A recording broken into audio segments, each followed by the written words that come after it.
Money plant গাছের যত্ন। চা-মুড়ি খেতে ভীষণ পছন্দ। হাতে মেখে ছোট মাছ, তার সাথে শখের কাজ। আসসালামু আলাইকুম। আমার ইউটিউব চ্যানেল আমি সুগৃহিণীতে সবাইকে ওয়েলকাম করছি। সকালবেলা বেডশিট ঝেড়ে পরিষ্কার করে নিচ্ছিলাম। সবাই ঘুম থেকে উঠে গেছে। এখন হচ্ছে যে আমি এগুলো সব ক্লিন করে আগে ঘর মোছার আগে বেডটা ঝেড়ে নিলে দেখা যায় যে অর্ধেক কাজই হয়ে যায়। যখন একটা রুমের বেড ক্লিন গুছানো পরিপাটি থাকে তখন দেখা যায় রুমটাই মনে হয় যে পুরো পরিষ্কার আর মনের মধ্যে অন্যরকম শান্তি ফিল হয়। এই গুড ফিলিংটা কিন্তু অনেক বেশি এনার্জেটিক, যা আমাদের অন্য কাজেও সাহায্য করে। এলোমেলো ঘর থাকলে কিন্তু ভালো লাগে না। তো ঘর দোর পরিপাটি করে বাসা ঝাড়ু দিয়ে অফ ক্যামেরায় মফ করে নিয়েছি। তারপরে হঠাৎ মনে পড়লো বারান্দার গাছে অনেক ধুলাবালি পড়েছে। আমার অনেক বেশি বলতে অনেক ধরনের গাছ নেই, তবে মানি প্লান্ট গাছ অনেকগুলাই আছে। তো এই যে এগুলোকে আমি এভাবে দেখা যায় প্রতি মাসে ২ বার ৩ বার করে এনে এভাবে ধুয়ে দেই, পাতাগুলো একেবারে ফ্রেশ হয়ে যায়। ওইখানে তো দেখা যায় যে বারান্দায় থাকে অনেক ধুলাবালি আসে, আর যারা রুমের ভিতরে রাখেন তারা মাসে ১ বার এভাবে পরিষ্কার করে নেবেন, দেখবেন পাতাগুলো খুব ক্লিন হয়ে যায়। এই যে মাশাআল্লাহ আমার মানি প্লান্ট গাছগুলো তারা এখন গোছল সেরে একবারে ঝকঝকা। আর এদিকে কিছু অ্যালোভেরা গাছ আছে, তারপরে মিষ্টি আলু, নয়নতারা ছোট একটা গাছ, তারপরে এদিকে মেহেদি গাছ আর গোলাপ গাছটা দেখা যায় যে বেঁচে আছে না মরে গেছে এরকম একটা আহত অবস্থার মধ্যে আছে। আর এই যে মিষ্টি আলু গাছ, নয়নতারা গাছ, এই কয়েকটা গাছ, তবে সেগুলোকে খুব সুন্দর পরিপাটি যত্ন করে রাখারই চেষ্টা করি আমি।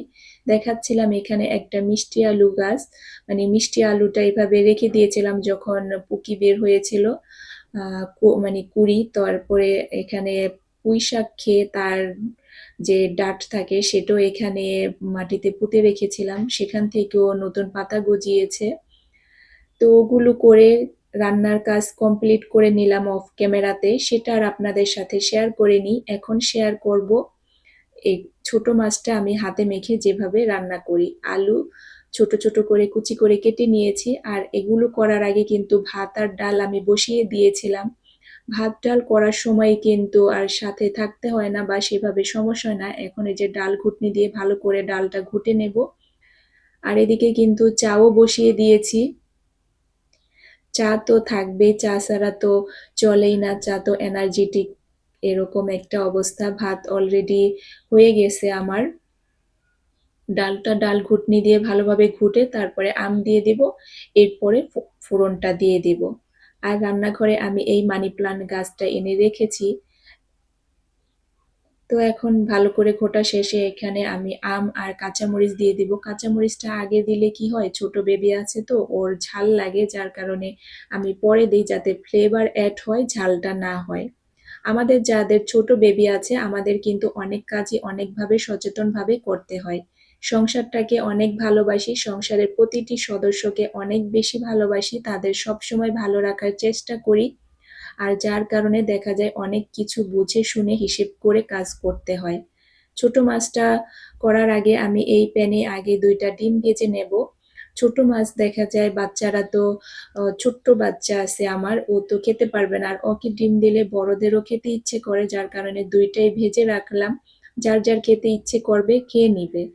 আসলে আলাদা করে মাছ মাংসের অভ্যাস করে ফেললে বাচ্চাদের, তারা কিন্তু সেই অভ্যাসে অভ্যস্ত হয়ে যায়। তারপরে সবসময় চাইবে যে আমাদেরকে মানে মাংস দাও। অনেক বাচ্চাদেরই ডিমান্ড থাকে, আমি শুনেছি স্কুলের অনেক ভাবিদের। আর এখানে আরেকটা কথা বলে নেই, এই যে গাছের যত্নের জন্য কিন্তু আমি আরেকটা কাজ করি এইভাবে। পেঁয়াজের খোসা, আলুর খোসা আর কলার খোসা পানিতে ভিজিয়ে রাখি। ৫-৭ দিন পরে এর সাথে আরো ডবল, মানে এটা আরো ২ ডবল, মানে ৩ ভাগের ১ ভাগ এটা থাকবে, ২ ভাগ পানি থাকবে। তার সাথে মিক্সড করে পরে প্রতিটি গাছের গোড়ায় দিয়ে দেই। আর ডিম ভাজা শেষে এখানে আমি একটু বেরেস্তা করে ডালেও ফোড়ন নিয়ে দিলাম। আর এই ডালটা আমি রসুন দেইনি, পেঁয়াজ দিয়েই দিয়েছি। মুগ ডাল এটা ছিল। আর আমি হচ্ছে মুগ ডাল সবসময় পেঁয়াজ দিয়েই ফোড়ন দেই। কে কিভাবে মুগ ডালের ফোড়ন দেন অবশ্যই কমেন্টে জানাবেন। আর এদিকে হচ্ছে যে এখন আমার যে ছোট মাছটা রেডি করা ছিল এটাকে আমি খুব ভালোভাবে হাতে মাখিয়ে নেব।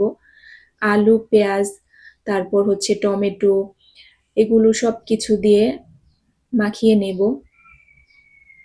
এখানে আমি প্রথমে যে লবণ দিয়ে দিচ্ছিলাম, তারপরে হচ্ছে যে একে একে সব ধরনের মশলাগুলো দিয়ে দিব।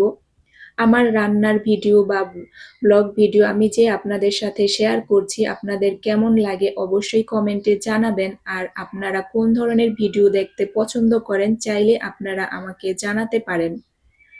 আমরা যারা এই ধরনের ব্লগ ভিডিও শেয়ার করি প্রতিদিন তো ঘরের ঘরোয়া কাজগুলোই শেয়ার করি, যেহেতু বাহিরে যাওয়া হয় না বলতে বাচ্চাদের স্কুলে দিয়ে আসা নিয়ে আসা সেটা তো একটা নির্দিষ্ট জায়গা নির্দিষ্ট সময়, তো সেটা তো দেখা যায় প্রতিদিন তো যেতেই হয়, তাছাড়া তো আর বাহিরে যাওয়া হয় না। এখানে আমি মসলা একে একে সব কিন্তু দিয়ে দিলাম।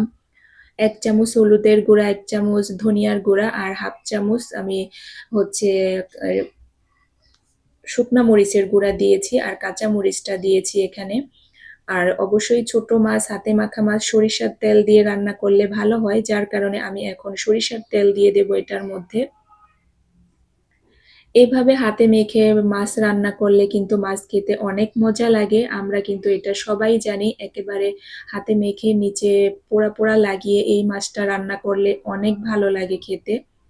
তো এখানে এই যে আমি হাতে এভাবে করে কয়েকবার ৩ বার করে দিয়ে দিয়েছিলাম সরিষার তেলটা। আর সরিষার তেল হয় কি যে সয়াবিন তেলের মতো কিন্তু সেভাবে ভেসে ওঠে না। তবে খাবারের স্বাদ কিন্তু অনেক বাড়িয়ে দেয়। আর অত বেশি কিন্তু দিতেও হয় না। যদিও দেখতে কম তেল মনে হয় তবে খাবারের স্বাদ কিন্তু অনেক বেশি থাকে আর স্বাস্থ্যকরও বটে। তারপরে এই যে আমার ভালোভাবে হাত আলতোভাবে কিন্তু মেখে নিয়েছিলাম আমার পুরো মাছ। তারপরে বেশি জোরে মাখলে দেখা যাবে ছোট মাছ, নরম মাছ তো গলে যাবে। এখানে এই যে হাত ধোয়া এই যে ছোট চায়ের মগের ১ মগ পানি দিয়ে দিলাম, যাতে আলুটা সিদ্ধ হয়ে যায় আর আমার মাছটাও একেবারে পোড়া, পোড়া হয়ে যায়। এখন হচ্ছে যে আমি চুলার উপর বসিয়ে দিলাম আর চুলাটা ধরিয়ে দিলাম। এটা হতে থাক। এটা কিন্তু আর বেশি কি আর নাড়াচাড়া করা যাবে না। তো এই যে অনেক সময় পরে আমার রান্না কমপ্লিট। একেবারে শুকিয়ে পোড়া, পোড়া করে নিয়েছি আর এটা খেতে অনেক মজা হয়েছিল। সেদিন আমার ধনিয়া পাতাটা ছিল না, ফ্রোজেন ছিল। তবে আমি আর খেয়াল করে সেটাকে বের করে দেইনি। এরপরে এই যে চা করে যে রেখেছিলাম, খাওয়ার কিন্তু সময় পাইনি। তো এখন আমার যেটা পছন্দ চা, মুড়ি আর সাথে বেবিদের জন্য একটু নিমকি নিয়েছি, যে ছোটজন আমার সাথেই ছিল। সে আবার এই নিমকি খেতে অনেক পছন্দ করে। আর আমি হচ্ছে যে আমার চা আর মুড়ি খেয়ে নেব। বাচ্চাদের সাথে কাটানো সময়গুলো অনেক বেশি ভালো লাগে। ওদের সবকিছুই আমার ভালো লাগে। ওদের সাথে আমি এই যে বসে কাজটা শেষ করে বসেছিলাম ওরা কি করে।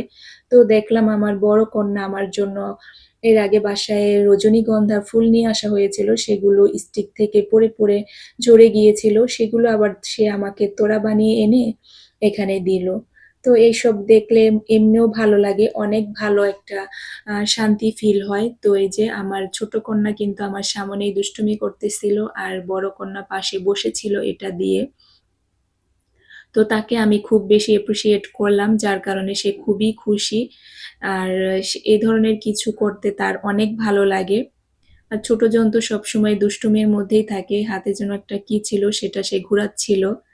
এরপরে আমার কিছু শখের কাজ বা প্রয়োজনীয় বাসার যে থ্রি পিস গুলো আমি পড়ি, সেগুলো কিন্তু আমার নিজেরটা আমি নিজেই তৈরি করে নেই। তো সেটা হচ্ছে যে সংসারের কাজের ফাঁকে, ফাঁকে সময় সুযোগ বের করে এই কাজগুলো করে নেই। আর আমার কাজগুলো আমার করতেই ভালো লাগে। অন্য টেলার্সের কাছে খুব কম দেওয়া হয়। যদি অনেক বেশি দামি কোনো পাকিস্তানি ড্রেস বা অন্য কোনো ড্রেস হয়, যেগুলো আমার কেচি দিয়ে কাটতে বা সেলাই করতে প্রবলেম হবে, সেগুলোই দেওয়া হয়। এরপরে রাতে কিছু টুকটাক বাজার নিয়ে আসা হয়েছিল। আমার ভিডিওটি কেমন লাগে অবশ্যই কমেন্টে জানাবেন। ভালো লাগলে লাইক, কমেন্ট অ্যান্ড শেয়ার করতে ভুলবেন না। ভালো থাকেন। আল্লাহ হাফেজ।